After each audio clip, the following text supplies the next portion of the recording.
Hi hello అండి, welcome to వేదలాగ్స్. ఈరోజైతే మనం ఒక బ్రహ్మాండమైనటువంటి ఒక వీడియో చూడబోతున్నాం. ఏంటో అదో తెలుసుకోబోతున్నారా? అదేనండో ఈ కొండపల్లి బొమ్మలు. సో కొండపల్లి పేరు వినగానే అందమైన చెక్క బొమ్మలు గుర్తుకు వస్తాయి. ఎన్నో రూపాల్లో అద్భుతంగా అందంగా తయారు చేస్తున్న ఈ బొమ్మలు దేశంలోనే కాదండో ఈ విదేశాల్లో కూడా చాలా ప్రాచుర్యం పొందాయి.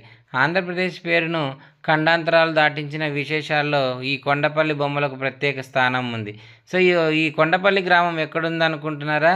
కృష్ణా జిల్లా ఇబ్రహీంపట్నం మండలంలో ఉన్న ఓ చిన్న గ్రామమే కొండపల్లి. విజయవాడకు దాదాపు 17 కిలోమీటర్ల దూరంలో ఈ గ్రామం ఉంటుంది. ఇక్కడ తయారయ్యే బొమ్మలన్నీ కూడా ప్రపంచ ఖ్యాతి పొందాయి. వీటికి దశాబ్దాల చరిత్ర ఉందండోయ్. ఈ బొమ్మల వల్లే కొండపల్లికి అంత పేరు ప్రఖ్యాతులు వచ్చాయన్నమాట. సో ఎన్నో తరాల నుంచి ఆంధ్రప్రదేశ్కు తరలి వచ్చినటువంటి రాజస్థాన్ వాసులు ఈ బొమ్మలు తయారు చేసేవాళ్ళు. దాదాపు 16వ శతాబ్దంలో వీళ్ళు ఇక్కడికి వచ్చారని, వారితో పాటు వారి ఈ బొమ్మలు తయారు చేసేటువంటి కళను తీసుకువచ్చారని చెబుతూ ఉంటారు. వీళ్ళని ఆర్యక్షత్రియులు అంటారు. 400 ఏళ్ళ నుంచి వస్తున్న బొమ్మల సాంప్రదాయం ఒక తరం నుంచి మరో తరానికి వస్తూనే ఉంది. అప్పటి నుంచి ఇప్పటి వరకు కూడా ఆ కుటుంబాలన్నీ కూడా బొమ్మల తయారీలోనే జీవనం సాగిస్తూ ఉన్నారు. కొండపల్లి గ్రామంలో ఉన్నటువంటి ప్రతి కుటుంబము కూడా బొమ్మలు తయారు చేస్తూ జీవనం సాగిస్తారండి.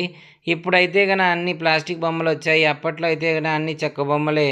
ఆ రోజుల్లో పిల్లలందరూ కూడా ఈ చెక్క బొమ్మలతోనే ఆడుకునేవారు. ఇప్పటి వరకు కొండపల్లి వాసులు చెక్కలతోనే ఈ బొమ్మలు తయారు చేస్తారు. హానికరం లేనటువంటి సహజ రంగులనే వాడతారు. తెలుగు సాంప్రదాయం ఉట్టిపడేలా తయారయ్యే వివిధ రకాల కళారూపాలు కొండపల్లి గ్రామ కళాకారుల పేరులో దేశ విదేశాల్లో గుర్తింపు పొందాయి.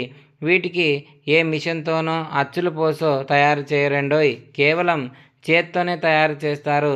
ఇక్కడ దొరికే తేలికైన పోలిక చెక్క అనమాట. ఇక్కడ కనిపిస్తున్నటువంటి చెక్క పోలిక చెక్క ఈ బొమ్మలు తయారు చేస్తారు. ఈ కొండపల్లి బొమ్మల తయారీ వెనుక కళాకారుల శ్రమ ఎంతో ఉందండోయ్. కేవలం చేత్తోనూ కొన్ని రకాల పనిముట్లను ఉపయోగించి ఈ కొండపల్లి బొమ్మలను తయారు చేస్తారు. కొత్తగా ఒక బొమ్మ తయారు చేయాలంటే, తనలాంటిది మరొక బొమ్మ చేయాలంటే చేత్తోనే తయారు చేయాలి తప్ప ఎటువంటి నమూనాలు కానీ అచ్చులు కానీ వేయరండి. సో ఇక్కడ పొనికి చెక్కపై ముందుగా ఒక ఆకారాన్ని చెక్కుతారు. ఆ తర్వాత రంప పొట్టు, చింతగింజల పొడితో తయారు చేసి ఈ చెక్క బొమ్మకు ఒక ఆకారాన్ని తీసుకువస్తారు. దీనికి సున్నం పూసి ఆరబెట్టి రంగులతో బొమ్మను తయారు చేస్తారు. ఈ కొండపల్లి బొమ్మలలో ఏనుగు అంబారి, మావటివాడు, నృత్యం చేసే అమ్మాయి బొమ్మలు, పల్లెపడుచుల అందాల బొమ్మలు లాంటివి ఎంతో ఆదరణ పొందాయి. అంతేకాకుండా చాలా రకాల పక్షులు, జంతువుల బొమ్మలు కూడా ఈ కళాకారుల చేతుల్లో ప్రాణం పోసుకున్నాయి. సో దేశ విదేశాల్లోనే చాలా ప్రాచుర్యం పొందినటువంటి ఈ బొమ్మలు చాలా ప్రఖ్యాతి చెందాయి. సంక్రాంతి సమయంలో మన ఆడపడుచులు ఏర్పాటు చేసేటువంటి బొమ్మల కొలువులో కొండపల్లి బొమ్మలకు ప్రత్యేక స్థానం ఉంది. సో ఆ కాలంలో దాదాపు 250 నుంచి 300 కుటుంబాలు ఈ బొమ్మల తయారీలోనే జీవనం సాగించేవారు. ఇప్పుడు కేవలం 10 నుంచి 15 కుటుంబాలు మాత్రమే జీవనం సాగిస్తూ ఉన్నాయి. సో ఈ ప్రస్తుతం యంత్రాలన్నీ రావడంతో ఈ బొమ్మల కొలువులకు, బొమ్మల తయారీకి ఖ్యాతి అనేటువంటిది తగ్గిపోయింది.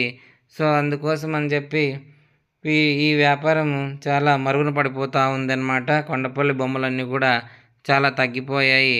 సో ఈ వీడియో నచ్చినట్లయితే మీకు చూస్తూనే ఉండండి, లైక్ చేయండి, షేర్ చేయండి, సబ్స్క్రైబ్ చేసుకోండి ఫ్రెండ్స్. అందరూ కూడా ఈ బొమ్మల తయారీ ఏ విధంగా ఉంది, వాళ్ళు కేవలం చిన్న పనిముట్లను ఉపయోగించి మాత్రమే చూడండి ఎంత నిమిషంలో బొమ్మను తయారు చేసేసి వాళ్ళు చేశారనమాట. లైక్ చేయండి, షేర్ చేయండి, సబ్స్క్రైబ్ చేయండి, కామెంట్ చేయండి. Okay, bye.